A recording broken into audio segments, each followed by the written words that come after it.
I just want to give you a brief introduction to Dr. Coleman. I've been studying this for a long time and seeing what's happened to our country, and you know, it's kind of sad in this country that you have to come to a meeting on Saturday morning to get the truth. You can't turn on the television because you sure don't get the truth there. So we sure appreciate everybody coming out. But in order to do that, I ran across Dr. Coleman's work. And when you've studied this and looked for the truth, and it's a pleasure to find somebody like Dr. Coleman that'll bring you to a new level of what the real truth, who's really behind what's going on in this country. None of this is an accident. This is orchestrated. This has been planned and plotted and is moving right along. And if the only thing that you can do is be informed and learn what's going on, who's really behind it. And nobody does that better than Dr. Coleman. He's an author of 3 books. He has a table back here. I recommend that you look through his material. It'll bring you to a new level of information as to what's going on in the country as well as the world. And this is the only country left that stands between the country as we know it, or the world as we know it, and the New World Order, which will drastically change everybody's lives, as Dr. Coleman will tell you. But the big difference between Dr. Coleman and some of the other speakers is he's been in most of the places that we're talking about. He's been in Lebanon, Brazil, France, Italy, Spain, England, South Africa, and all over the U.S. And he did this, you know, in his work. He has first-hand experience with most of the things that are going on here. He studied 5 years in the British Museum in London, also in the Cain Museum in Egypt, where he did research on the Black Plague. And, you know, if you study his work or read his work on AIDS, I think it'll shock most of you. In his investigation, you know, through the congressional records. And the congressional records is where most information is in this country. And he would feel very comfortable, you know, in debating the Supreme Court justice on the Constitution at any time, because our Constitution is basically being walked all over at this time. But at this time, I'd like to bring on Dr. Coleman, and let's give a big hand to him, and we appreciate him.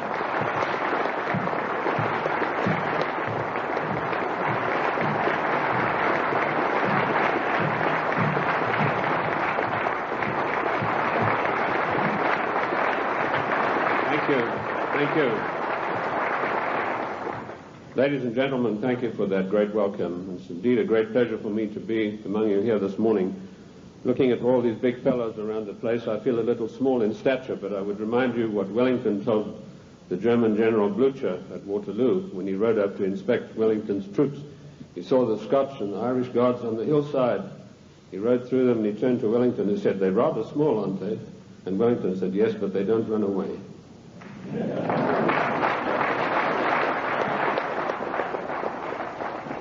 Ladies and gentlemen, I bring you a message of hope, not fear.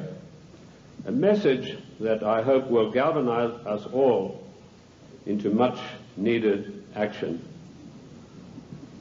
The problem is quite simple. Anarchy and chaos prevails in Washington, D.C. because the federal government has seized powers to which it is not entitled to and is passing masses of laws that are 100% unconstitutional. And when you get men setting themselves up as greater than the Constitution of the United States, you get anarchy and eventually tyranny. Now, I'm paranoid. I'm going to admit to you right up front. But let me tell you what the real meaning of the word paranoid is. It is a man or a person who has the ability to link events that seemingly are not connected. That is the true meaning of paranoia, or being paranoid. Of course, it's been used by our enemies the socialists, the Marxists, the liberals, the so-called progressives, to smear us. How many times haven't I heard it said of me, that fellow's paranoid? Yes, I'm glad to admit it, because I have the ability to connect events that are seemingly unconnected. And when you do that, you begin to arrive at the truth. It's taken me 25 years to come to the conclusions that I have come to.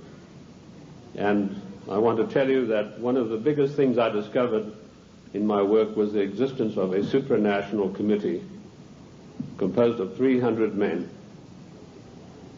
I came across this quite by accident when I was serving in Africa, in Angola, and I was given a series of documents which were only supposed to be handed in to top-level people. They were what we call above the top level of classification of intelligence documents. And there I discovered that whilst I thought I was in Africa fighting against the invasion of the communists, I was in fact fighting to introduce socialist regimes in the black African countries, and that I was actually working for a committee called the Committee of 300, also known in intelligence circles as the Olympians.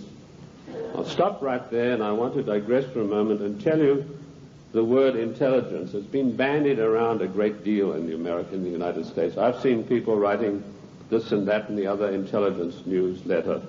They really have no experience whatsoever. In 1986, I wrote a work called Mind Control, Metaphysics, Extremely Low Frequency Radiation, and Weather Modifications. And in that work, July the 8th, 1986, I said that the top-level intelligence organization in the United States was the National Reconnaissance Office, far bigger than the CIA and any of the other intelligence agencies. And by the way, we have about 10 different ones in the United States. And I even had the audacity to give the address of this organization. 3 weeks ago, Mr. Sam Donaldson, the gentleman who wears that beautiful toupee so effectively, he came on with a program in prime time, and he said, this is one of the biggest scoops that ABC has ever had. And he told about the National Reconnaissance Organization. The exact same thing that I published 8 years earlier.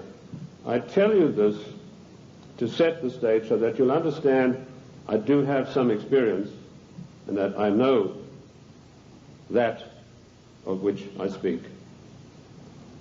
You know, the American people are somewhat like the Irish. I'm sure you've heard the story of the Irishman who got shipwrecked, and after many days he was washed up on an island, and as he staggered along the beach, some people came out of the trees waving spears, and he said to them, is there a government here? And they said, yes. He said, well, then I'm against it. Liberty is based on individual freedom. We are individual people. We are not the mass, so disdainfully referred to by Karl Marx and the socialist writers. We objected to a tax of a penny a pound on tea when King George of the Venetian Party of the North, now that's probably the first time you've heard that expression. It took me 5 years of digging in the British Museum in London, which I consider to be the finest repository of knowledge in the world, to come up with that name. That was what the party of King George was called, and we'll come to the reason for that. But our colonists said, we're not going to pay this penny a pound on tea. Today, we are being driven on our knees by a tyrannical government which is imposing all sorts of taxes upon us, and worse than that, trammeling on and tramping on the Constitution of the United States of America, which is the second greatest document in the world next to the Bible. And if we could rebel against the mighty powers of King George III, the most potent force in the world at that time. Then, ladies and gentlemen, it is time that we rebelled against a federal government that is trammeling the Constitution underfoot every day of the week.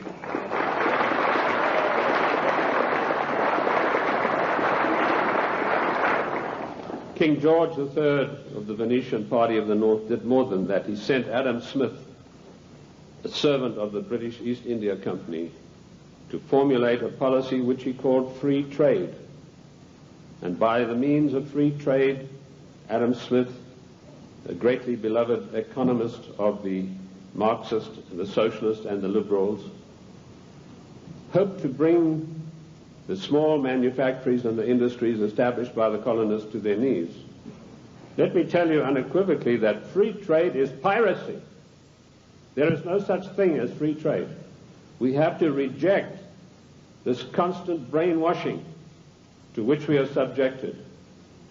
Free trade began with Adam Smith and the British East India Company. Now, who is the British East India Company? They played a massive role in the history of the United States of America. Only you are not taught this in your schools or in your universities, but you need to know. In my book, The Committee of 300, which took 20 years of research, and incidentally, I was only a little bit behind with Karl Marx. He spent 30 years in the British Museum in London, where he got most of his things from. I point out that the British East India Company was the most powerful trading company in the world. They made their massive monies out of the dope trade. They first grew prime poppies in Kew Gardens in Kensington, London, got the best producing opium poppies. They then shipped them to Benares in India, where they began a massive plantation of poppies, opium-producing poppies. They then used their famous tea clippers to transport the poppies in the form of raw opium to China. And by their military force, they imposed an opium policy on China that turned the Chinese nation into a nation of addicts. And they enforced this policy, which was known to the royal family and Lord Gladstone, the Prime Minister, and every one of the lords and ladies in England. And they made a massive, huge fortune. In researching these documents in India House in London, I came across some of the manifests of the old tea clippers and the numbers of kegs of opium they carried and the values. And I totaled up these things, and I found to my astonishment that if we took 1970 as an optimum year for profits in General Motors and Ford, in 1 year, the opium trade with China was 3 times the profits of the combined profits of Ford and General Motors in 1970. And this was shared by 300 people. That was the committee that ran the British East India Company. They all had equal voting rights. They could not outvote each other, and of course they were sworn to secrecy. The descendants of the British East India Company today run the United States. And I will hope to prove my thesis as we go along. They also interfered in the development of the United States on every occasion. They armed the Indians, they armed the people against the settlers who were pushing west. They ran the Hudson's Bay Company. They also ran so-called mission stations in China and got these missionaries who were really not missionaries at all to push opium on the Chinese. And I remember a conversation with the late Gamal Abdel Nasser of Egypt, Prime Minister of Egypt, President of Egypt, and Mohammed Aikel, one of the top journalists, with Chow En-lai. And Chow En-lai told him, he said, you know, the Americans and the British made China a nation of opium addicts, and now with the Vietnam War, it's our turn. We are going to make the Americans a nation of opium addicts. So you can see the influence, the evil, baleful influence of the British East India Company upon the great nation of the United States of America. They were the ones who financed the war. They put up the money for the British troops to buy the Hessian mercenaries and to fight the colonists. Those brave 3%, let me remind you that only 3% of the people took arms and stood up against the mighty army of King George III. We are 3% here this morning, but that's enough for us to withstand the mighty force of the federal government of the United States of America.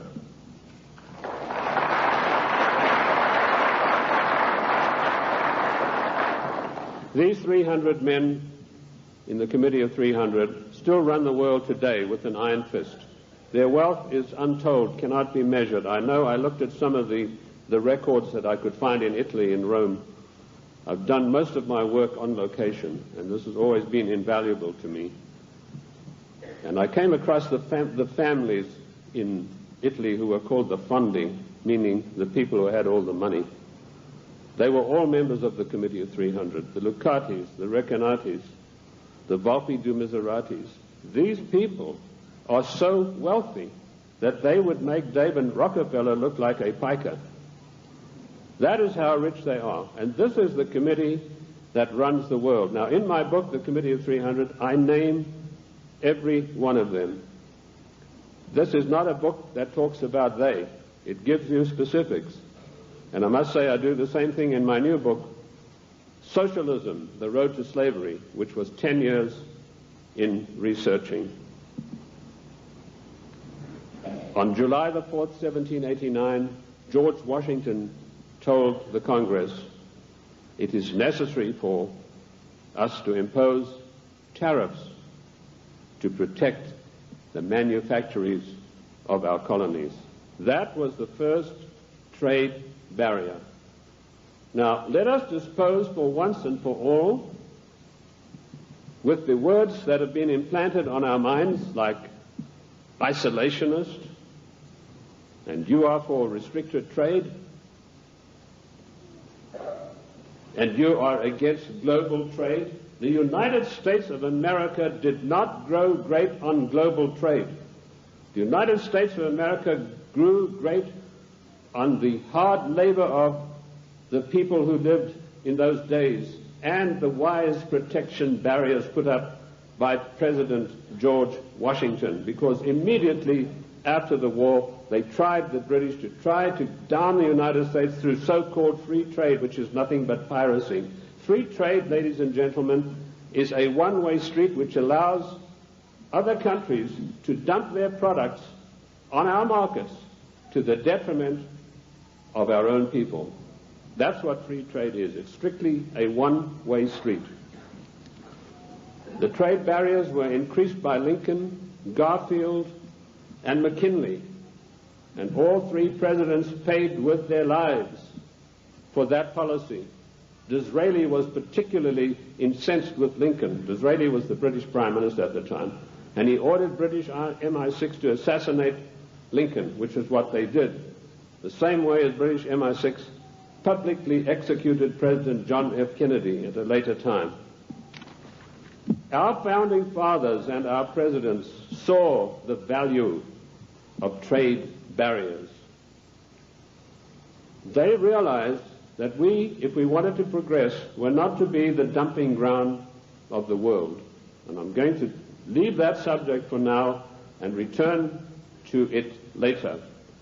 The format that I want to use this morning is the type of questions that are most often asked of me. I've spoken to hundreds of thousands of people across the United States and worldwide, and I've been on many, many radio shows, and these type of questions, we note them, and this is what comes up most of all. Who and what is the Committee of 300? Well, I've dealt with that. I've told you this is a supranational body that knows no boundaries, respects the laws of no countries. The first time that they were publicly announced was by a German socialist by the name of Walter Rathenau. Now, I'll give you some background of Walter Rathenau. He was the financial advisor to the Kaiser of Germany, and he was also the financial advisor to the Rothschilds, the French family Rothschild. So he must have known what he's talking about. He made an astonishing statement in 1934. He said, there is a committee of 300 men that rule the world. They are known only to each other, and nothing happens without their consent. When former head of state Mikhail Gorbachev visited the United States a few years ago, flanked by George Bush and Quayle, he opened his Gorbachev Foundation in the United States. And he let slip, he said, this is being done with approval of the Committee of 300. CNN cameras were on him. They immediately switched. Now, I wrote to CNN and I said, could I have a transcript of this program, which they said was available. I never got a reply. I followed it up with letter after letter, but nothing ever came of it. The point I'm trying to make, ladies and gentlemen, is that the federal government, the secret upper-level parallel government that runs the United States, does not want you to know that you have an upper-level parallel government that calls the shots, that dictates what is going to happen to your life and mine. So that's how I found out about the Committee of 300. The next question is, what are their goals? Their goals are a one-world government, latterly called the New World Order. The one-world government began with King George III. At the time that the colonists were brave enough to take him on, King George was already busy formulating a one-world government, and he had lined up at least 50 countries that were willing to come into this future world dictatorship with him. The goals then, very simply stated, are to make the world over into a one-world, new world order dictatorship controlled utterly and completely by this Committee of 300. How can they possibly carry out their goals? That's the next question that I'm often asked.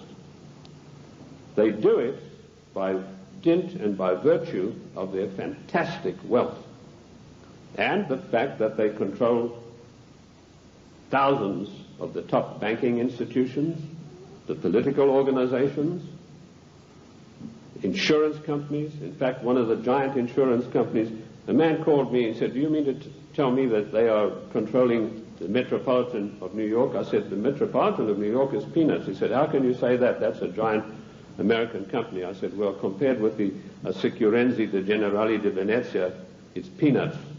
That's the biggest insurance company in the world. They control in that organization everything that happens in the world in the insurance field comes out of Venice. That's why Venice is so important, because in Venice we have the black nobility. Now that has nothing to do with the color of the skin of the people, and I'm going to come back to them as we go along.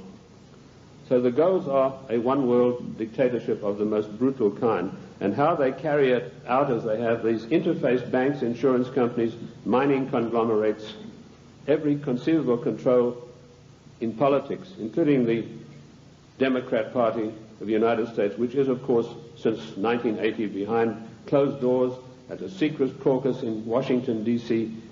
The Democrat hierarchy took on the goals of the old Socialist Party USA, i.e., based upon the Communist Manifesto of 1848. If you have a copy of my book, and I'm not pushing it, but in my book, The Committee of 300, I list every one of their huge, gigantic corporations, how they interface. And this, ladies and gentlemen, is an eye-opener, because it gets right down to the nitty-gritty of your everyday life in the cities and towns across the United States. So they carry out their goals through existing organizations. And also, of course, they have built up some special organizations of their own. When I first started writing in America, when I came here in 1969, I revealed the existence of an organization called the Royal Institute for International Affairs, which is located at Chatham House in 10 St. James Square in London. I also revealed the existence of the Club of Rome, the Cini Foundation, the Mont Pelerin Society, the Order of St. John, which was known but not known. And I listed all of these secret societies that run the world as executive arms of the Committee of 300. So it controls the world through all of these. The Royal Institute for International Affairs is the executive arm of this committee, which gives instructions to the United States government to this very day. The chain of command is as follows. Every Secretary of State that has been appointed since 1919 is appointed by the Royal Institute for International Affairs. That may come as a shock for you. You think you vote and you put a conservative in the White House, and then he appoints supposedly or allegedly conservative people to carry out the policies that you wanted him to implement. Surprise, surprise. I ask you to find me a conservative Secretary of State since 1919. And if you search diligently and apply the correct rules, you will come out blank. Every one of the Secretaries of State was chosen in London by the Secretary of State, as was Wilson, the President Wilson, as was Roosevelt, as was James Earl Carter. He was specially chosen because he'd had 3 mental breakdowns, and they felt he would be a good guy to manipulate.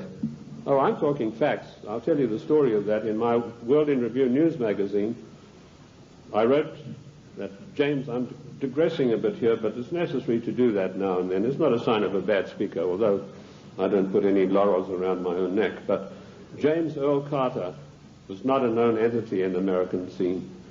I first heard of him through my intelligence contacts, particularly my French sources, who were one of the best in the world after MI6, and he told me, your next president is going to be a peanut farmer from Georgia. And I said, how come? He said, right now they're meeting at the Dorchester Hotel in London. And if you get your fanny over there, he said, you'll find that there's a lot of goings on you might like to look at. And lo and behold, that's what was happening. The Royal Institute for International Affairs had ordered David Rockefeller to find a candidate who was totally weak, preferably a little mentally weak. And they put one of the greatest brainwashing specialists in the world, trained by the Tavistock Institute for Human Relations, Dr. Peter Bourne, on the job. And he said, it's funny you should say that. One of my patients is a guy from Georgia, James Earl Carter, and this guy can't take rejection, and he's been to me 3 times for a nervous breakdown. So they hiked Carter over to London and feted him at the Dorchester Hotel, which is a very ritzy place.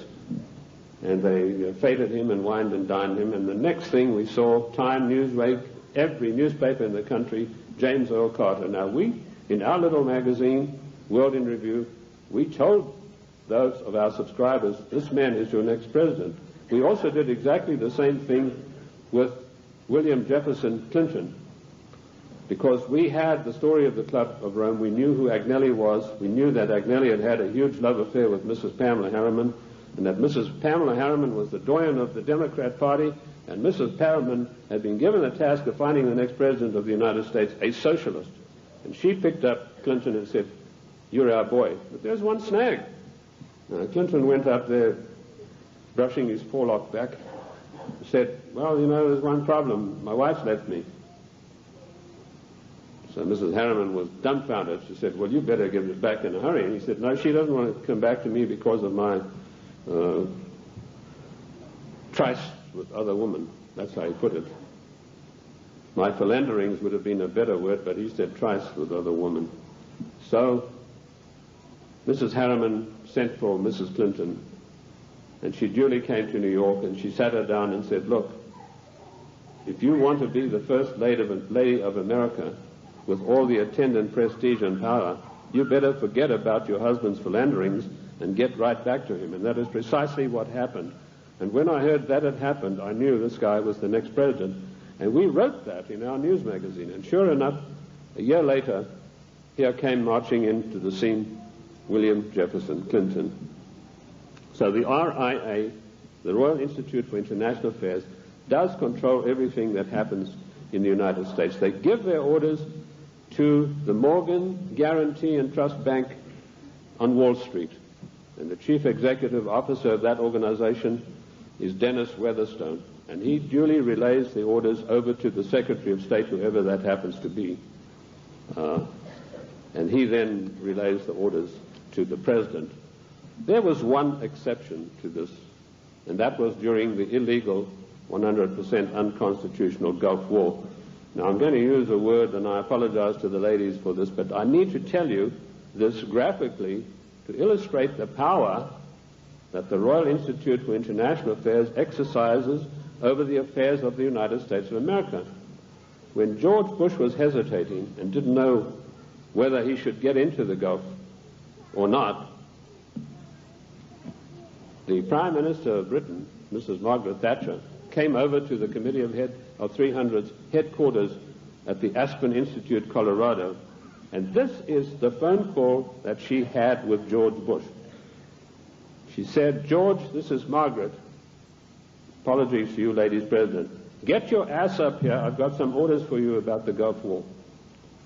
And Bush went scurrying up there like a little messenger boy, and the next thing we know, there was this massive outpouring of propaganda to start a war against the nation of Iran, a nation that had never done this country one iota of harm.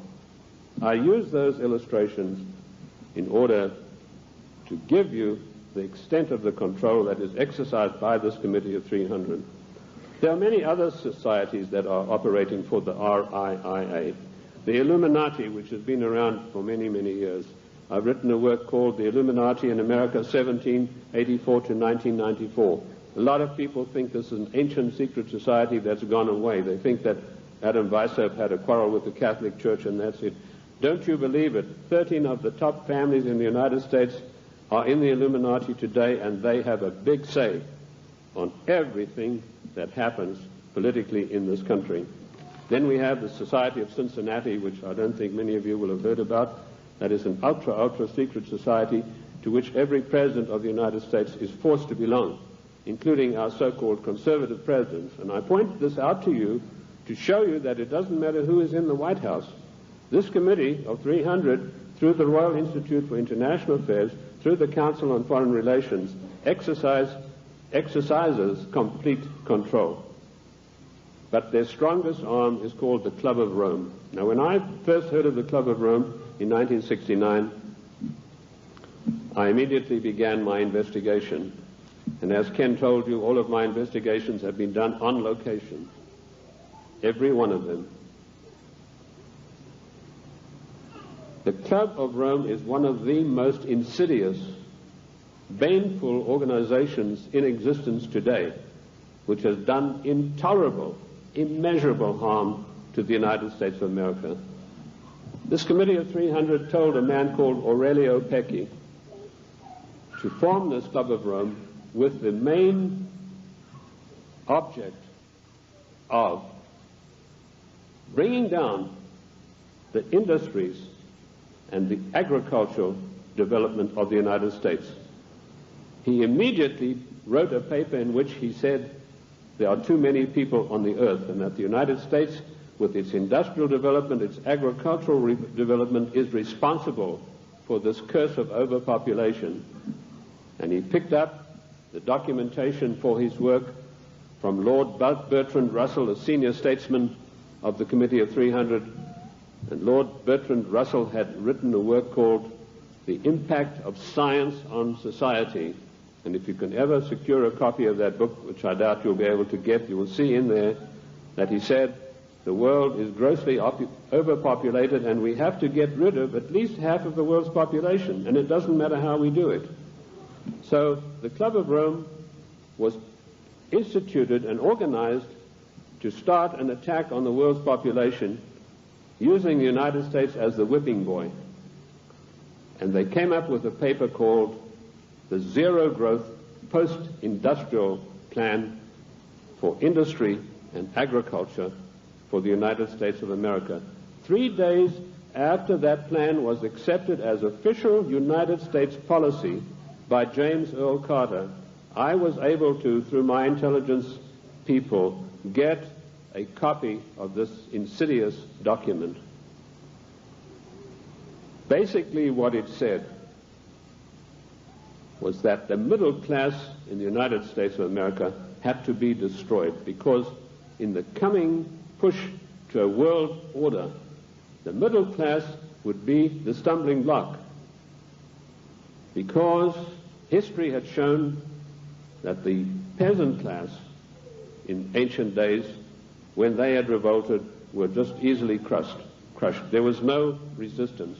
But now had grown a new super class of people in the United States called the middle class, who had long-term employment, who had job security, who were well paid, who could afford to buy the products that were made by the United States and didn't need to buy products from China or anywhere else.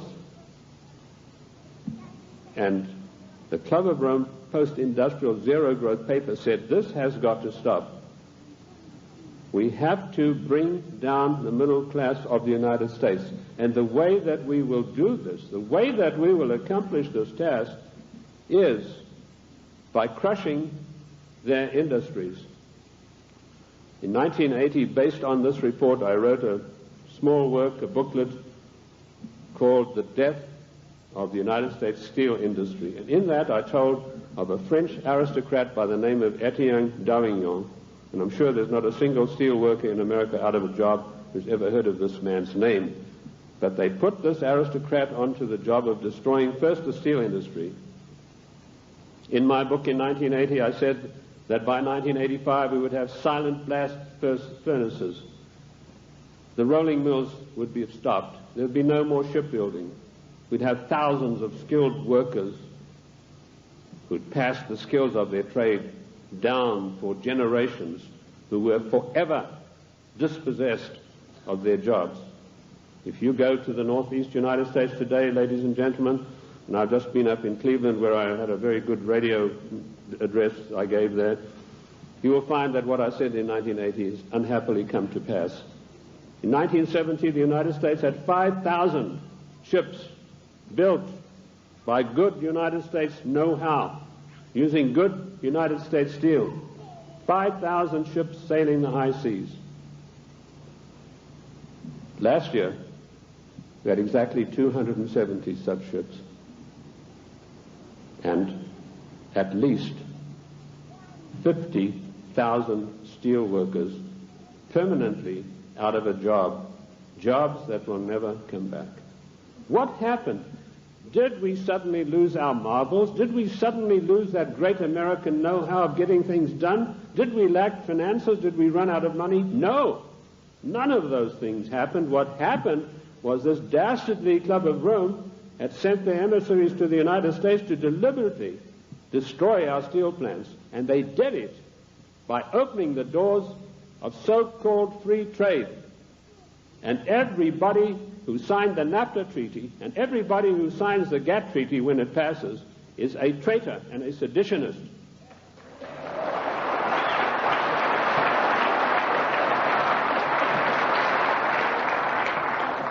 Our mighty steel industry is destroyed. Our shipyards are silent. Our skilled workers are permanently without a job. And if you don't believe me, get the report of the Club of Rome. You know, when I came out in 1969 with my report on the Club of Rome, nobody had ever heard of it. And people, when they got it, said, "Oh, this guy's paranoid. There's no such organization. It's probably something to do with the Catholic Church." Well, surprise, surprise, 25 years later, last year, the Club of Rome celebrated its celebratory anniversary, and Alexander King, its chairman, stated, the American people henceforth must get used to the idea that they will never, ever again in their lifetime have full employment.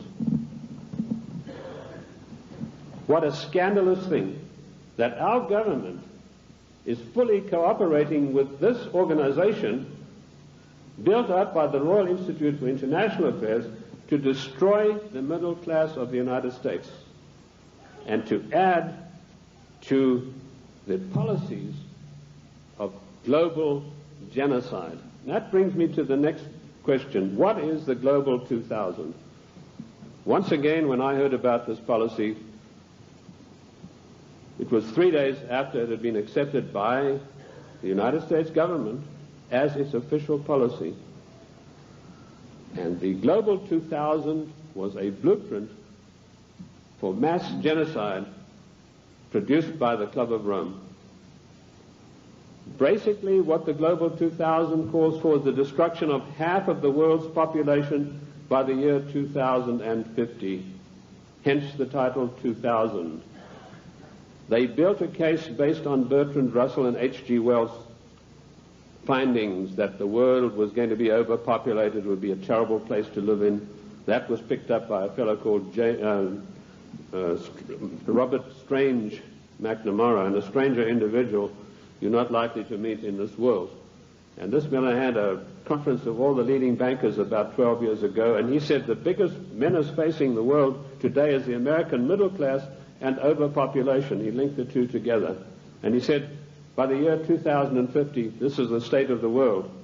All of these unfed, unwashed people, no jobs. He said, do we want to live in a world like that? So the Global 2000 was a genocidal plan to take care of the people of the United States who don't have any jobs and who, like Alexander King said, are never going to get their jobs back, and the masses of people in other nations. That is why we had the sudden appearance of AIDS. When I was in the service, I was told there's a CAB experiment, that's chemical and bacteriological warfare experiment, going on in Sierra Leone, in Africa. That's a remote corner of Africa, West Africa, just above Liberia. If you look at your map, your atlas, and you'll see where it's located.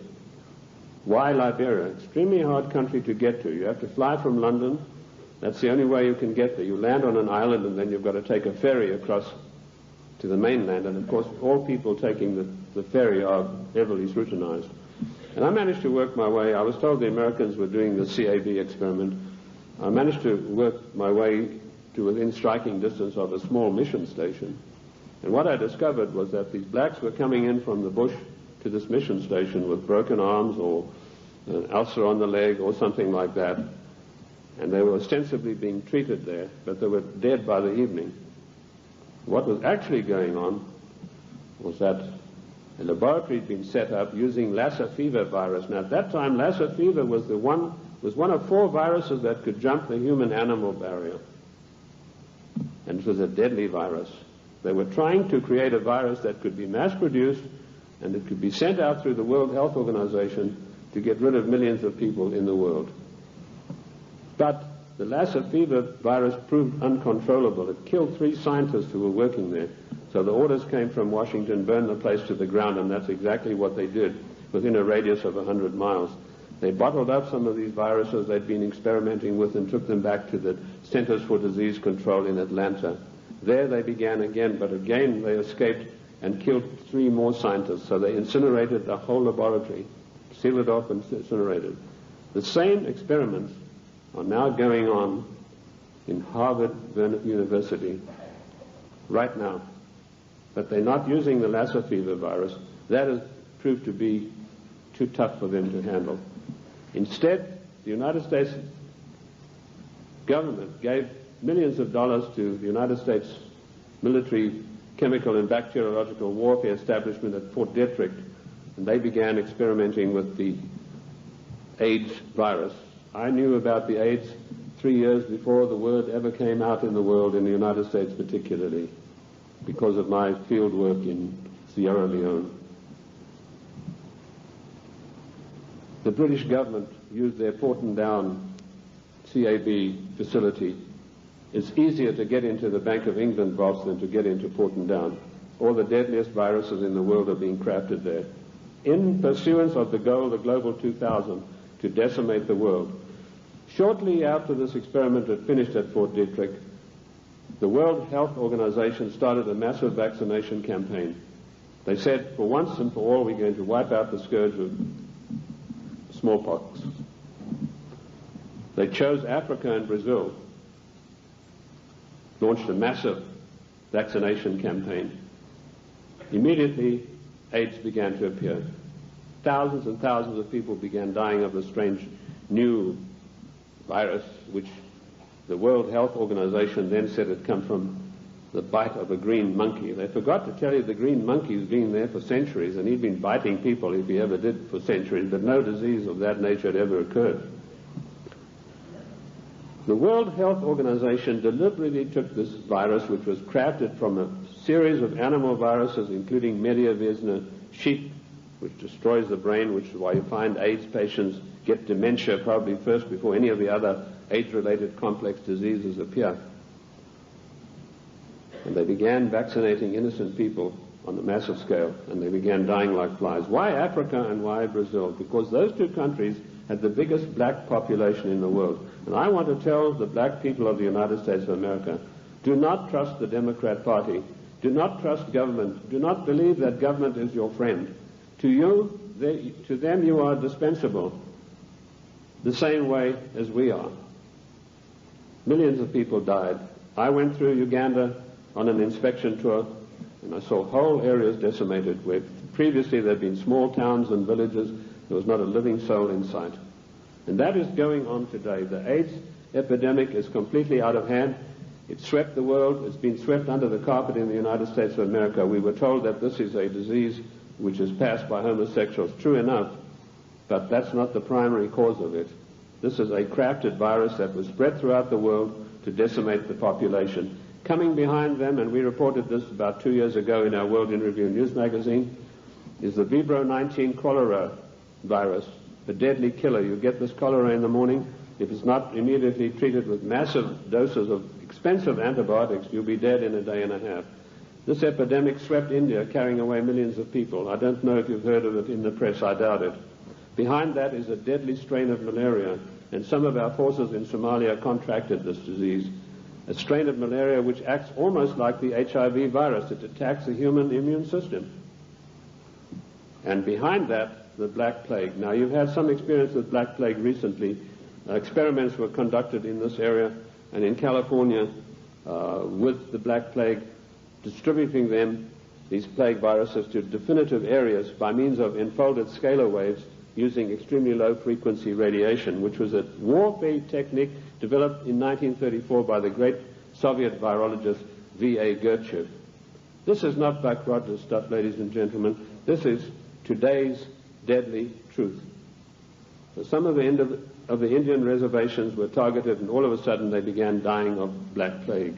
And then we were told, well, the harvest mouse droppings are responsible. Well, the harvest mouse has been doing his droppings for centuries, but none of them got the Black Plague before that. But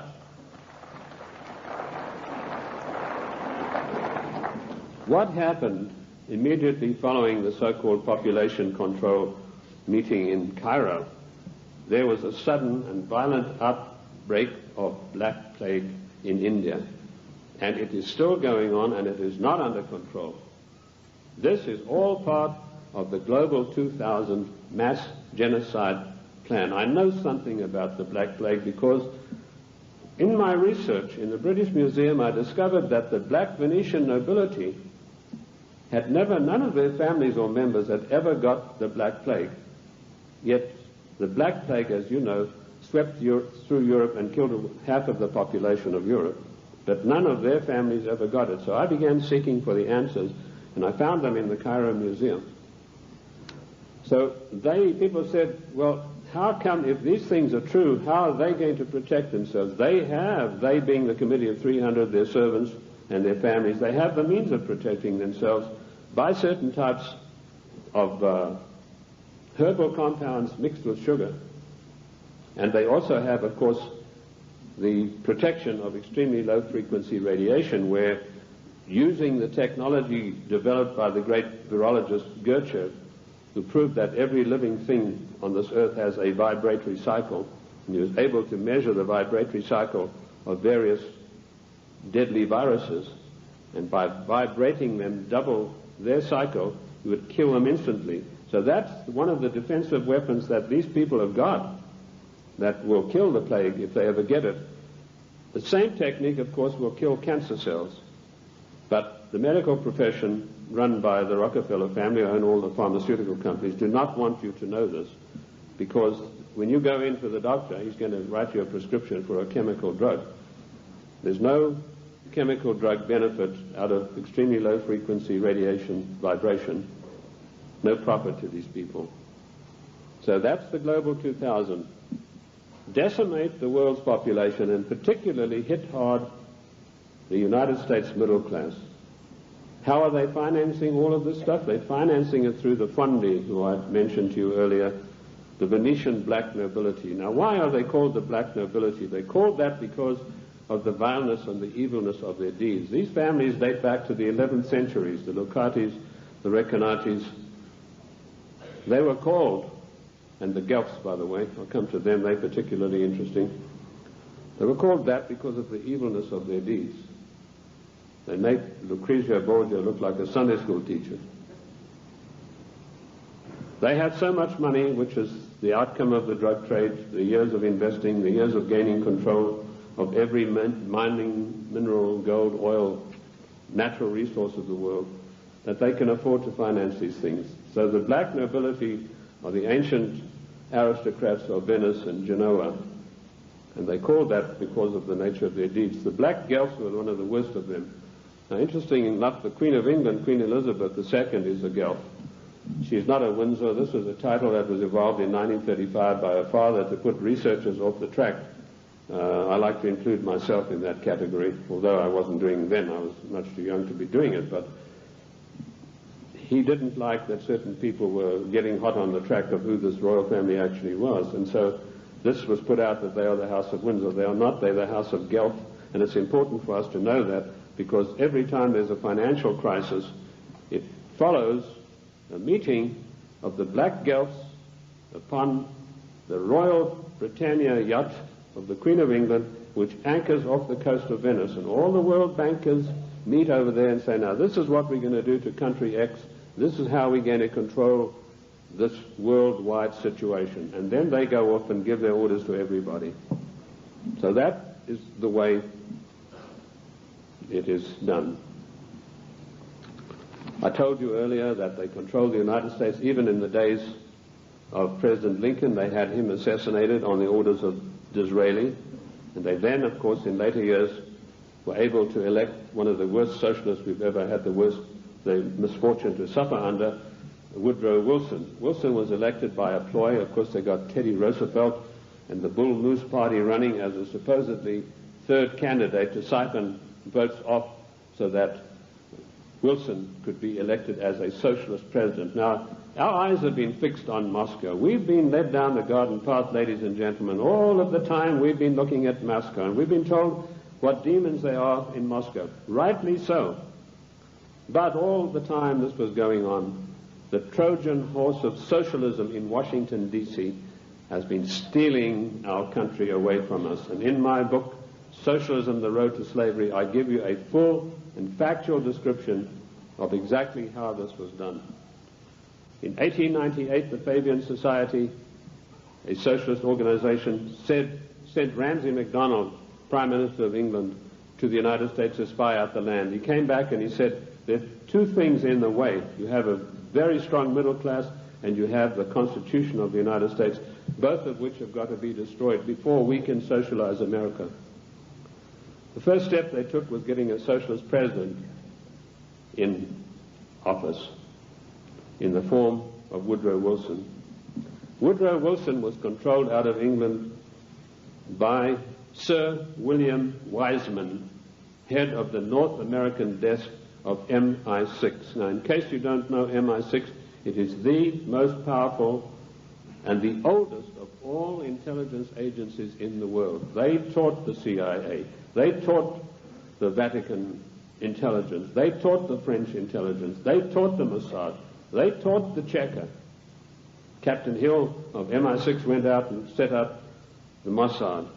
And Captain Hill went to Russia and helped the Bolsheviks set up their single-cell apparatus. Sir William Wiseman was the controller of Wilson through Colonel House. Now, who is Colonel House? He was an unknown person who emerged out of Texas. His father served the Rothschilds during the Civil War, and he emerged out of the war as the only person in Texas who'd made any money. And House was sent to Washington in order to control the first socialist president, and he took his orders from Wiseman, and House lived but a few blocks away from Wilson, and above him, Wiseman had an apartment. And that type of control is not gone. It is still here to this very day, right now, as I speak to you. Other questions? Give us some examples of what you're talking. How do we know that what you're saying is true? I'll refer you to the great soldier son of the United States of America, General Douglas MacArthur, a great patriot, a great warrior, a great Christian. When Douglas MacArthur was in Korea, he and General Stratomayor of the Air Force devised a plan that would have put China out of action for the next 50 years. He submitted this plan to Washington, an arch-socialist, one of the most vilest creatures who ever walked this earth by the name of Dean Rusk, immediately summoned the President of the United States to a meeting in Blair House. And he said, "Mr. President, we have seen the plan submitted by General Douglas MacArthur, and there's no way in the world that you can allow him to implement this plan." And Truman said, "Why not?" He said, "You know very well that anything that relates to China has to be cleared by the Royal Institute for International Affairs first." And he said, "They don't want you to do this." And MacArthur was not allowed to carry out his plan. And 50,000 sons, beautiful Americans, were slaughtered on the battlefields of Korea needlessly because of orders from the Royal Institute for International Affairs. And that same institute is controlling President William Jefferson Clinton to this day. MacArthur was eventually bowler-hatted on the orders of the British government. I mentioned earlier the death of John F. Kennedy. Given the methods that are well known in intelligence circles of how to get rid of bothersome people, it would have been a very simple matter to make it look as though Kennedy had died of a heart attack or some other natural cause. Instead of that, in order to warn every president that would follow in his wake, every powerful person in this country in the know, you do not kick over the traces. You obey us, or you will see what will happen to you.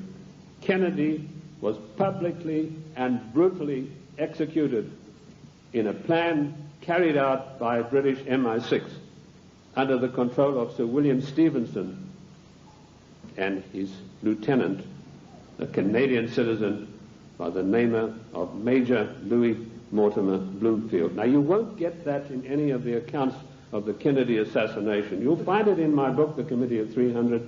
You'll also find it in my monographs about the Kennedy assassination. Who are these people? Sir William Stevenson ran American intelligence throughout the Second World War out of the RCA building in New York. His second in command, a Canadian citizen, Major Louis Mortimer Bloomfield, ran Division 5 of the FBI counterintelligence. You want examples of how Britain controls this country? I have given you them. I've also told you that every Secretary of State since 1919 is selected by the Royal Institute for International Affairs on the orders of the Committee of 300. Why is this? We go to these conventions and there's all the hoopla in the world. The balloons are flying, the straw boaters are in the air. Bush has been elected conservative president. Reagan has been elected. What happens in reality? The Secretary of State, who's charged with carrying out the policies, subverts each and every one of them.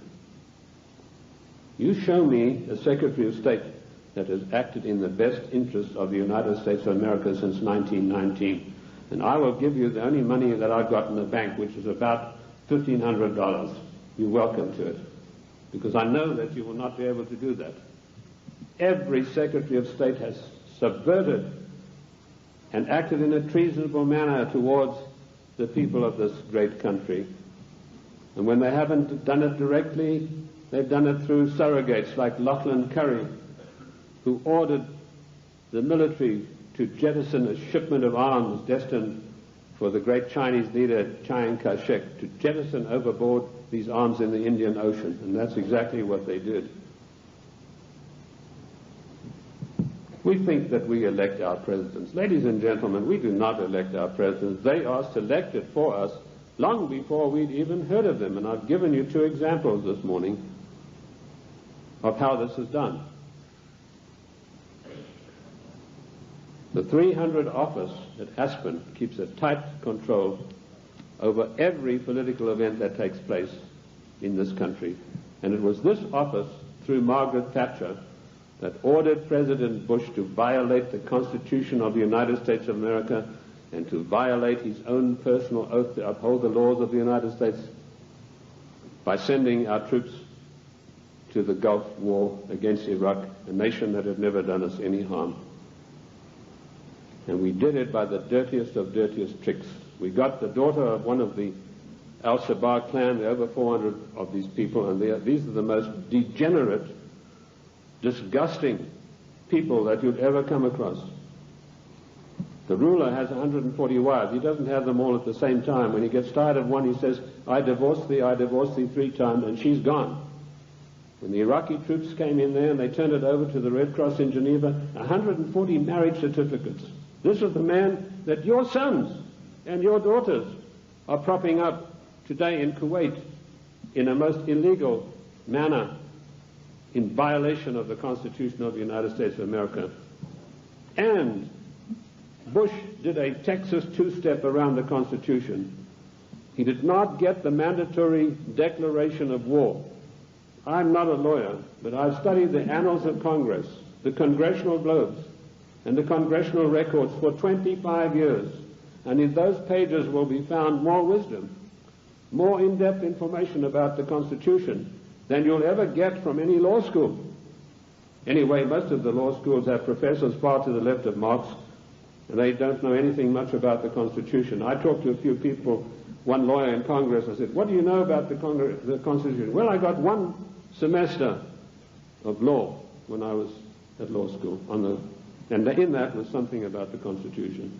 Our Constitution is not even taught in the United States school system. Isn't that an utter shame and a resounding disgrace? Bush said the troops...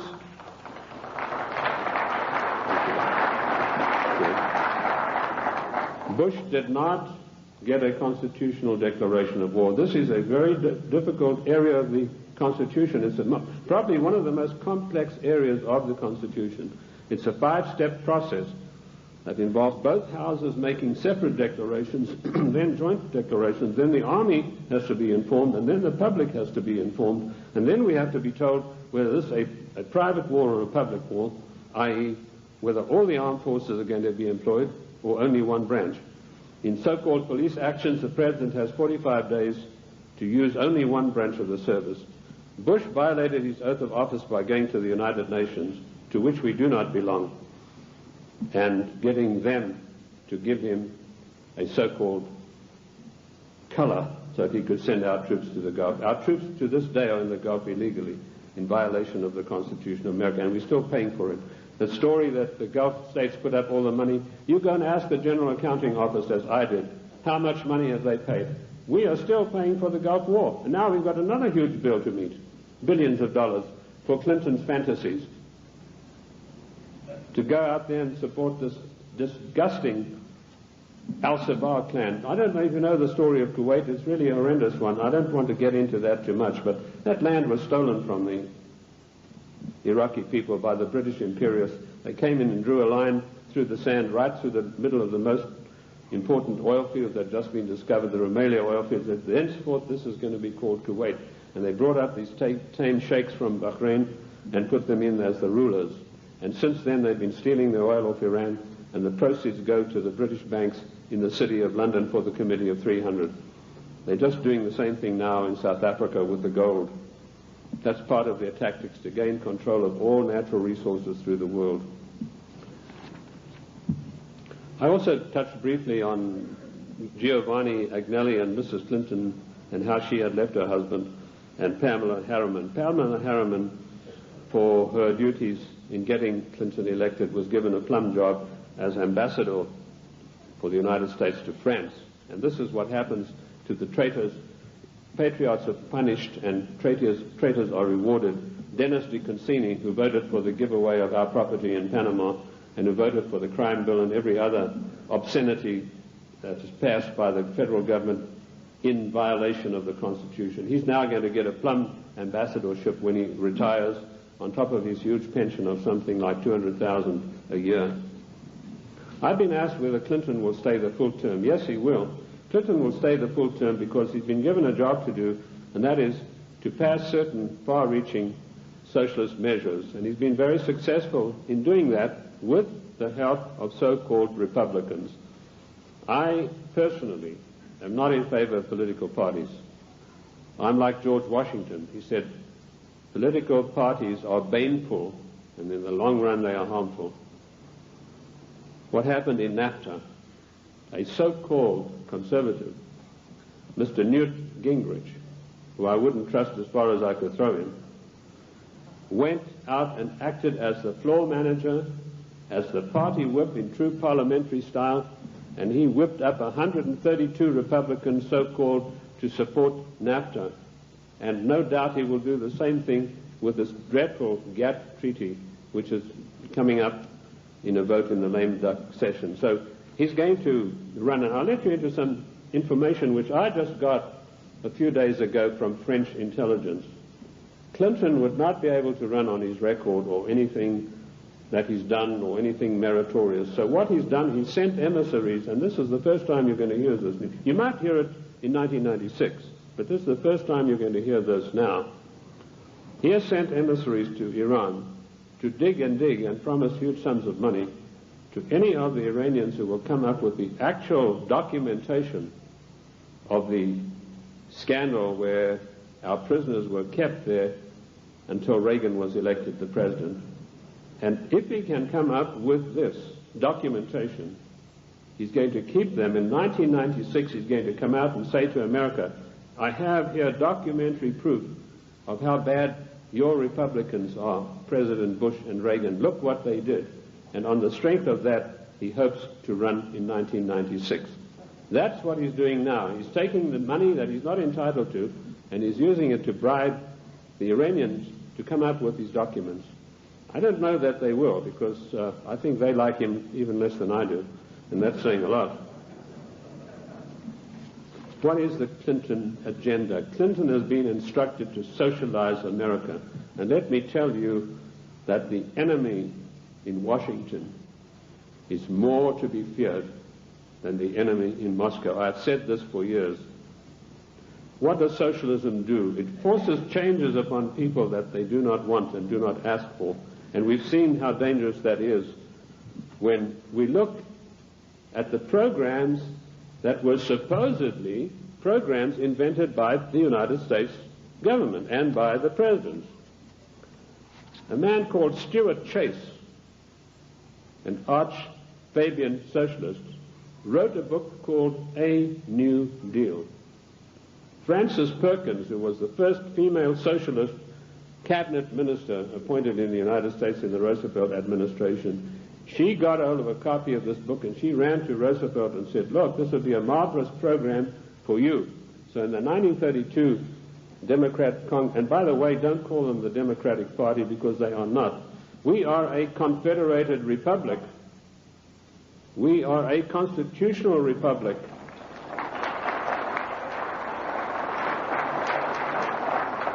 In a confederated constitutional republic, you cannot have a Democratic Party. You can have a Democrat Party, and that's what we should start calling them. But she ran up, and Roosevelt was so enamored with this deal that in 1932 they hastily changed their platform, and he came out and announced his New Deal, which is a verbatim, word-for-word program taken from Stuart Chase's book, Socialism, A New Deal. Then when Kennedy came along, he adopted as a wonderful new program called The New Frontier. That just happened to be a book written by Henry Wallace, another Fabian socialist writer. Word for word, The New Frontier was co-opted as Kennedy's program. Then when Johnson came along, he came out and started talking about the Great Society. Now, what was the Great Society program? It was another Fabian socialist book written by another fellow called Graham Wallace, no relation to the first Wallace, name spelled differently. So here we have three presidents of the United States following an outright course of socializing the United States of America. And of course, every president, including Reagan and Bush, has continued along those lines. And what do we have? Our Social Security. That was called the Beveridge Plan. In 1942, when Britain had its back to the wall, was losing hands down to the German armies in France, they needed something to buck up the population. So Sir William Beveridge came along with this plan. He said, we're going to abolish poverty in Great Britain. and they've started this beverage plan, which is the basis of our socialist social security plan. Note, I said socialist social security plan. That's how we got it. It was co-opted directly from the beverage plan, very eagerly embraced by Roosevelt. Socialism is a failure. Lenin was once asked, what is socialism? And he said, socialism, he said, no, he was, sorry, I got the story wrong. He was asked, what is communism? And he said, communism is socialism in a hurry. And we have creeping socialism in this country today, which has nowhere to go but to communism. In the New World Order, one world government. That is the direction that William Jefferson Clinton is pushing this country as hard as he can go. And GATT is an integral part of that. The socialist policies of England failed miserably. They got the great Professor Harold Lasky of the London School of Economics. I once was asked to give a talk there, and it was me against 600 hostile left-wing students. And I had a pretty torrid time of it to start with, but in the end I did get a very good hearing from them. But that same Professor Lasky was sent to the United States to see how the Constitution could be got around. And he said, there's one good way we have to do it. We have to break down this provision that says there's no transfer of powers between the three branches. And we have that happening every day. We have Clinton calling himself the Commander-in-Chief, which he's not. I sent a fax to Colonel Oliver North the other day, in which I explained in detail what the Constitution has to say about the Commander-in-Chief. I hope he was able to use it. He said that Clinton is not the Commander-in-Chief, but he was saying it for the wrong reasons, for personal reasons. The Constitution is perfectly clear on this. It says that the President shall not be the Commander-in-Chief until such times as called into actual service by the Congress. And in my studies I came across this proviso that could only happen after a careful 5-step declaration of war mandated by the Constitution. And that is the sum and substance of the President's war-making powers. Unfortunately for us, during the time of the Civil War, Lincoln got the Congress to give him the power of habeas corpus, which is a privilege, by the way, not a right. And he was able to do things that were monstrous, which would never have been done. Why Clinton is telling everybody he's the Commander-in-Chief, it's not out of ignorance, as I pointed out to Colonel North in my facts. It's a deliberate, carefully crafted plan to get the people of the United States used to the idea that he is actually the Commander-in-Chief. And I tell you, he is not. The Constitution says he is not, and I can give you chapter and verse. Because should there a time come when he wants to take some drastic kind of action, he can then get Congress controlled by the Democrats, even a lame duck Congress, to give him the power of suspension of habeas corpus, and can say, as Commander-in-Chief of the United States Armed Forces, I hereby order XYZ to happen. It is a deadly danger, and we are fast asleep. I tried to alert Colonel North to exactly what's going on about the so-called Commander-in-Chief, and I only hope that he will put it to good use, because I do not have the same forum that he does. Anyway, socialism is a total failure. When it began to sink in England, they sent John Maynard Keynes, or Keynes. He said Keynes was a better word because it rhymed with brains, and this is the man who did in the economy of every Western country. And he came to the United States, and by his charm and good looks, he was a tall, well-spoken English gentleman, immaculately suited, connoisseur of wines and cheeses. And it was said of him that there was not a single lady who could resist his amorous advances. He was able to charm Roosevelt into giving the British government $3 billion to prop up their socialist programs. That wasn't enough. They then sent Harold Lasky and John Maynard Keynes for a second handout. This time they got $7 billion. And when Roosevelt was asked about this, he said, let's forget all of those silly little dollar signs. And the same thing is happening today in the field of foreign endeavor. We find a president giving away billions of dollars in foreign aid, which he is not entitled to do.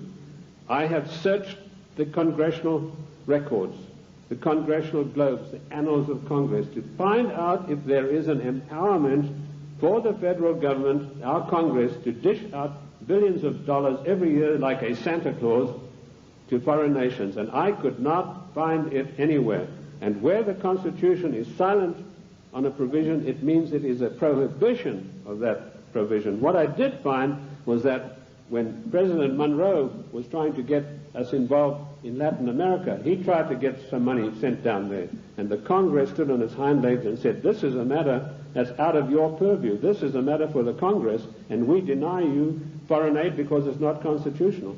And that is what set Monroe at variance with the Congress. If you know his history, he spent his entire life fighting the Congress over that issue. Nothing has changed. The Constitution of the United States is immutable.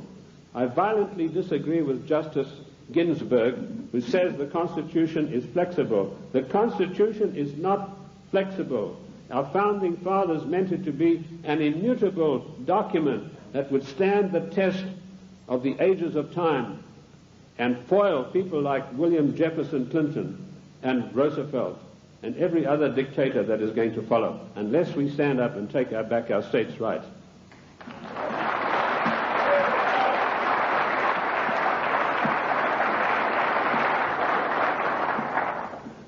What is the political future of the United States? I told you that we are being forced into a one-world government, new world order, by the use of the word democracy and by the use of the word global trade and free trade. There is no such thing as free trade. The United States made itself great by its own manufacturing abilities. We had our people fully employed. We had our people who could buy all the products that we made. We did not need global trade. If people wanted the privilege of selling on our markets, they had to pay customs tariffs. And did you know that up to 1913, all the money that it took to run the United States came from customs tariffs? We had no income tax. And in 1913, we had a surplus of $5 billion after all our bills were paid. Now comes Socialist Wilson, and the first thing he does, he calls for a joint session of Congress, and he said, we've got to stop this isolationist. Ladies and gentlemen, this word isolation is a smear word. It's intended to deceive you. We do not need global trade. We need full employment. We need our people back in full-paying jobs. We need our industries revitalized. We have today 40 million unemployed Americans, and Alexander King has stated the policy of the Club of Rome, followed slavishly by William Jefferson Clinton. Americans can forget about full employment in the future forever. 40 million, those are the real figures. We have 25 million people underemployed, people with great skills who are acting as doormen in hotels, flipping hamburgers, for God's sake. These people, and they talk, Mr. whatever his name is, Reich or whatever it is, he says, oh, the Clinton administration has created 2 million new jobs. Well, I don't like to pick on his size, but I think it's gone to his head, if you get the drift of my meaning. There's no 2 million jobs of any magnitude being created. He's talking about makeshift jobs. We have the biggest underpaid, underemployment class in the world today, and we have the middle class totally destroyed by the socialist administration, and Clinton is hand in glove with him and going along with him as fast as he can go.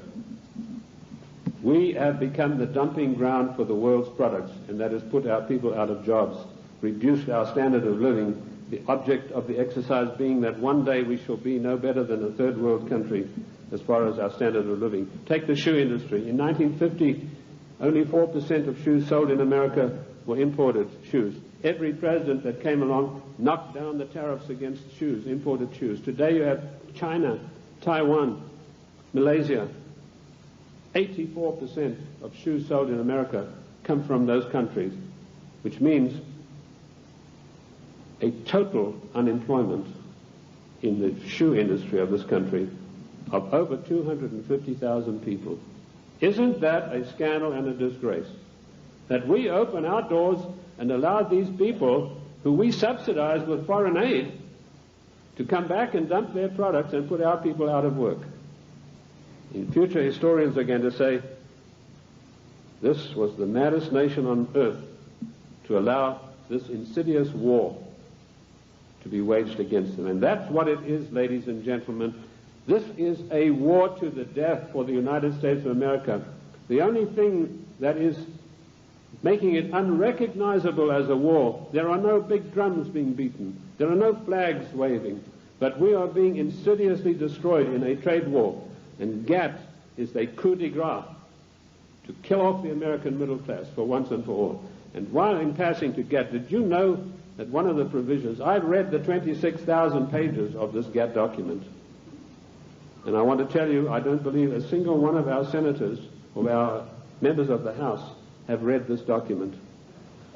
One of the provisions that I found out is at birth, once GATT is in control, every child born in the United States will have to have an IRS number. Another thing that I found, the GATT financiers, and this is a massive bureaucracy, are going to come in and they are going to limit the type of dividends that you can earn on your investments from bonds. What happened? Immediately this news broke, the gnomes of the bond market took their money and they fled to Basel, Switzerland, and they put all their money in the Bank of International Settlements in gold, Swiss francs, and that's why you have the attack on the dollar going on today. This is a war to the death against the people of the United States. The Committee of 300 wants to reduce us through socialism into a nation no better than the third world countries. Look at this insidious GATT treaty. Do you know that the United States, the mighty United States, has one vote, the same as Kenya or Haiti? And we are going to pay 7/10 of the huge bill. And this organization is going to supplant the laws of this country. One of the provisions of the WTO is that their board will be able to go in and demand of individual states that they change their laws and take us to the courts if we don't do it. Where is the president who said he would uphold and protect the individual states and their rights to a republican form of government? This GATT treaty is one of the most insidious, unbelievable attacks on the United States that I've ever come across. Let me tell you that if the Russians were to drop a couple of nuclear bombs on Washington, and that might be such a bad thing, let me tell you that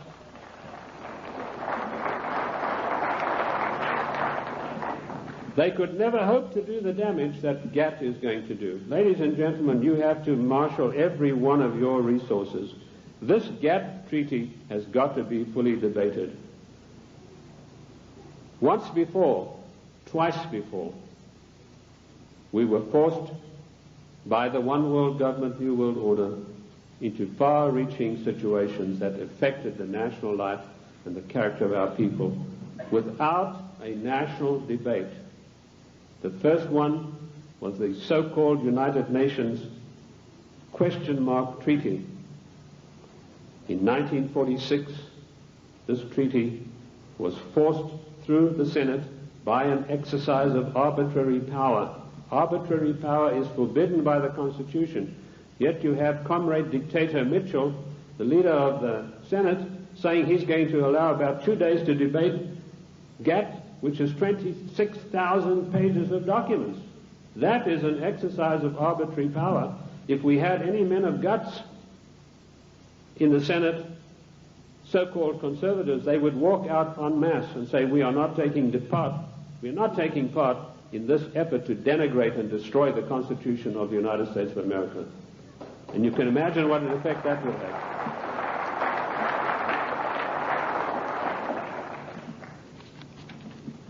GATT will be allowed to be debated for 2 days, 26,000 pages, and some of the most insidious things that you've ever seen are in this document, and they all, every one of them, say GATT shall override all the laws of the United States.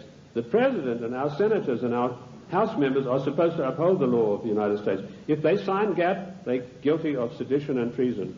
Period. That's it.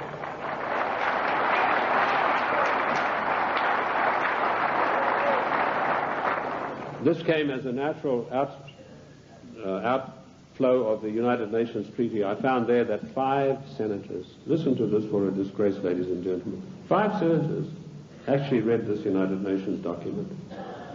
Again, it was 53,000 pages long. 5 senators, and they had 3 days to read this document, and it was then rammed down the people of the United States. I want to tell you that we do not belong to the United Nations. One of the greatest constitutional scholars it was ever my great pleasure to speak with was the late Senator Sam Ervin, who told me there's no way under the noonday sun that we could ever have joined in the United Nations. We did not join the United Nations, and we do not belong to it now. I've written a little work called Is the United States a Member of the United Nations? And you'll find in there I give you chapter and verse constitutionally why we cannot be. 1965 we had another national calamity without a national debate. The Democrats reformed immigration. Now notice, every time some far-reaching thing happens, then the socialists come along with the reform. It's to reform health, which, by the way, Lenin said a national health plan is the arch of socialism. So now you know where Clinton got his national health program from. He took it straight out of the Communist Manifesto of 1848. They were not satisfied with immigration as it was. The bulk of the people came from those who were related to the Jeffersons, the George Washingtons, the Davy Crockett's. They were not satisfied with that. Without a national debate, without asking the people of this country by your leave, the Democrats in 1965 forced through an Immigration Reform Act that totally changed the face of the United States and will totally change us.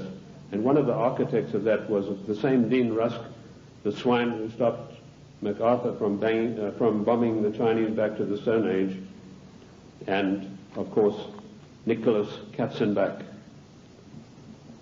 I want to give you some statistics. Now, people have accused me, they said, you are a racist. First of all, the word racist is a very modern smear word. If you look in the dictionaries in 1919 onwards, it did not exist. What they really mean to say is you are a racialist, i.e. a person who's proud of your race. I'm not saying this against any group, any nationality. I want to show you how the socialists, without our permission, without a national agenda, without a national debate, will change the face of the United States. In 1984, the people from traditional immigration stock made up 74% of the total population. By the year 2080, less than 100 years from now, we will make up 39.5% of the population. And it goes on. The Hispanics were 9.4 in 1980, they'll be 15.4. The Asians, 2.4, will be 13.3 of the population. In other words, the traditional Americans of the Davy Crockett, George Washington, the people Monroe said would make a real contribution to America, will be in the distinct minority. And this is thanks to the Democrat Party, who in 1965, without by or leave of the people, changed the rules.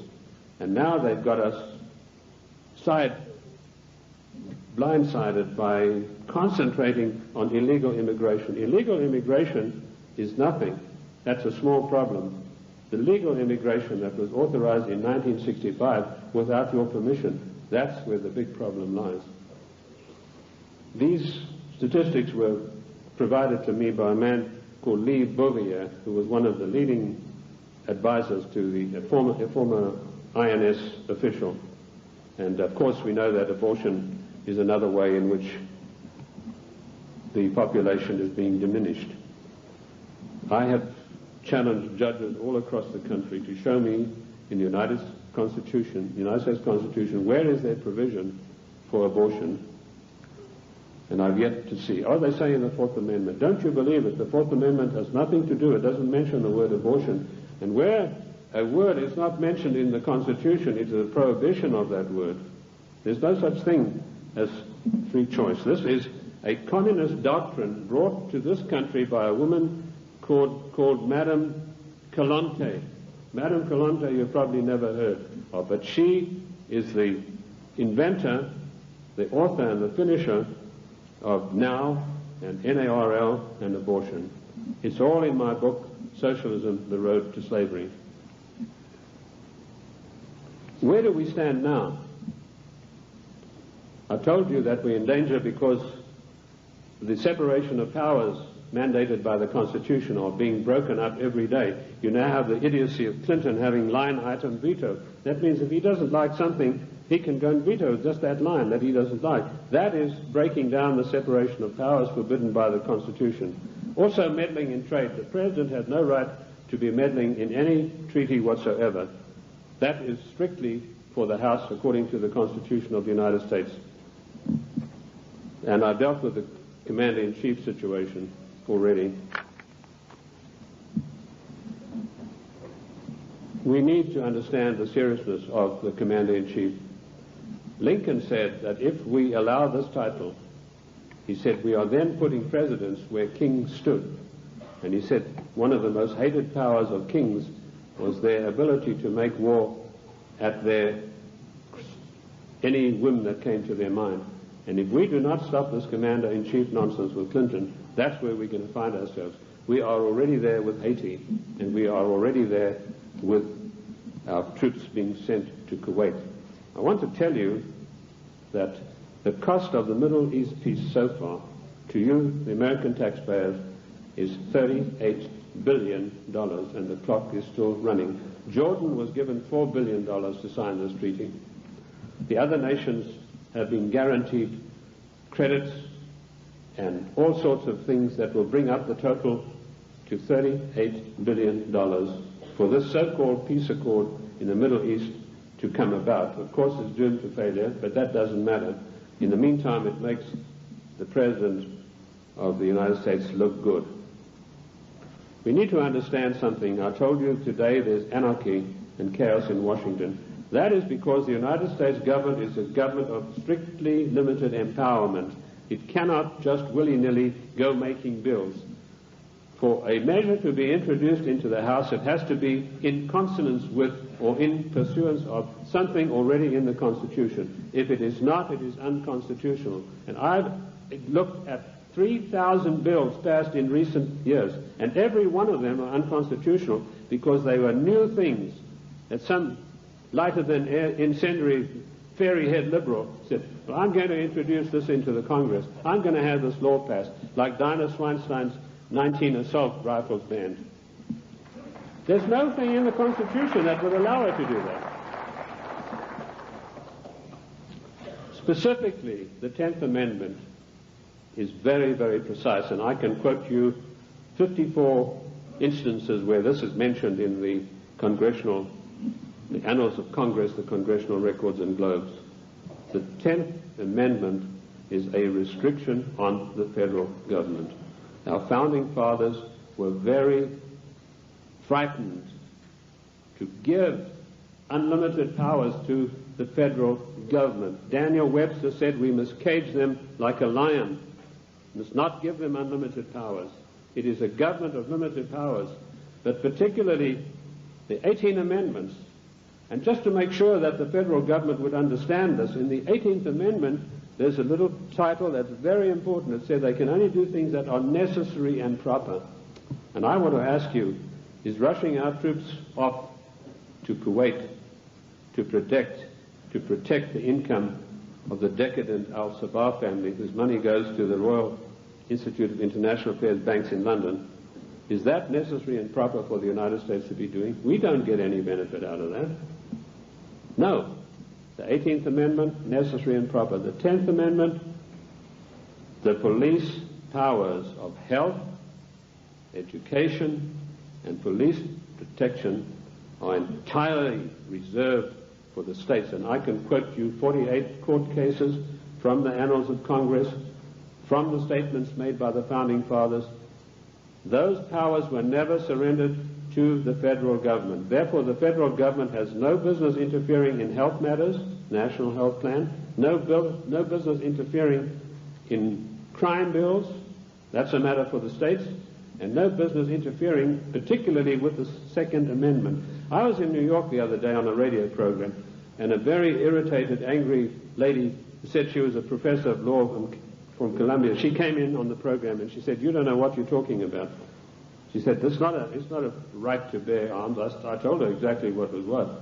And she said, well, if that's true, then voting is a right. I said, no, voting has never been a right. The only rights and the only civil rights we got are found in the Fifth Amendment. And that's all. Forget the 1868 Act. That was done when the United States, the southern states, were under occupation. They were occupied countries. Forget Nicholas Katzenbach's 1964 Civil Rights Act. The only civil rights we've got are those contained in the Fifth Amendment. And health, education, and police powers belong to the states. Mrs. Swinstein has no right passing a bill classifying 19 types of assault weapons. What is an assault weapon anyway? Any gun is an assault weapon. That's what you use guns for. You use it to shoot people or animals or protect yourself. Any gun is an assault weapon. A knife is an assault weapon. You know, now they have this poor, almost idiot Brady running around the country. They're using him shamefully to push for gun control. This man doesn't know whether he's Arthur or Martha at the moment. This is not an issue of gun control. This is an assault on the Constitution of the United States of America in total. You cannot take one part of the Constitution and attack it and exclude the others. And this is what it is. It is an attack upon the Constitution of the United States of America. We need to understand about GATT. I'd like to go back to that a little bit. Michael Carpenter, the Attorney General of Maine, and 46 other Attorney Generals of the states wrote a letter to Clinton last July, and they asked him, please, Mr. President, let us have a national conference of all Attorneys General of the states on this matter. Clinton refused to answer him. Instead, he got his Hollywood lawyer pal, Mickey Cantor, whose only expertise in the world is running around with a Hollywood crowd. He's a Hollywood lawyer. And suddenly, Clinton puts him in charge of trade. Trade wars, GATT, is piracy. It will destroy the livelihood of the people of this nation. What is the situation facing us right now? There's an attack on the dollar. The gnomes of the bond market are fleeing. I've written a work called The Economic Implosion, Year of Crisis, 1995, in which I predict the collapse of our economic system as we know it today in pursuance of the GATT Treaty. One of the things I know for a fact that this will be an implosion, i.e. our system will collapse on the ground on which it now stands. It's not going to be an explosion that will scatter everything. And we know that GATT will come in and say how much you can get for your interest. They will also put the International Monetary Fund in charge of our finances, and banking in this country will be in the control of 5 major banks. That will help to control the situation and further destabilize the country. That is the aim and object of all of this. Once a nation is destabilized, it's very easy to deal with it and push it into a socialist new world order, a one world government. Ladies and gentlemen, I want to say to you today, the time has come for us to recognize that we are 50 individual nations. We have all the rights of an individual nation. We gave only limited empowerments to the federal government. They have grossly, flagrantly violated the concord that we have with them. Therefore, we, the masters, have the right to go to Washington and tell them, the servants, henceforth, this concordat is severed, unless we understand from today all of these unconstitutional measures will be rolled back and a new system will come into being. The Federal Reserve Bank, that private enterprise bank, will be put out of business.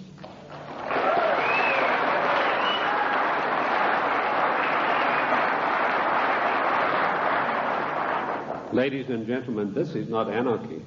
This is the God-given right of each of the 50 nations, of which the state of New Mexico is an individual nation.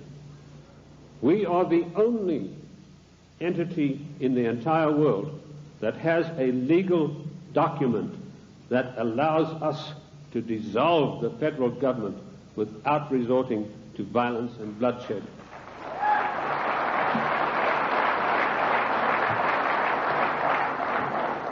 Ladies and gentlemen, I can tell you from my own experience that I have seen a rising tide in this country in the last 5 years. And I say to you today, in my closing remarks, let us catch the wave.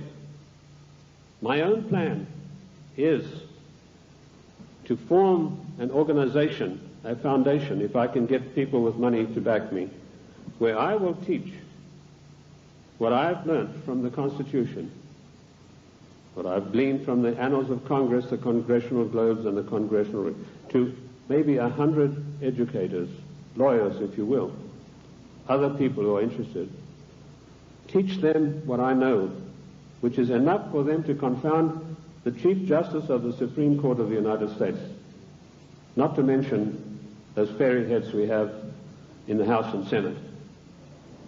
They, in turn, will spread across the land, teaching others, and they, in turn, will teach others until we have a grassroots movement that is spread across this nation of people who really know, not just to recite the Constitution, but know all of the provisions, the ins and outs, the nuts and bolts, who, when somebody like Mitchell says, we're going to give 2 days for this gap treaty to be debated, 1 million people will demand and tell him that you, sir, are exercising arbitrary power and you shall not be allowed to do this, and quote the Constitution. We could do that with every one of these unconstitutional measures.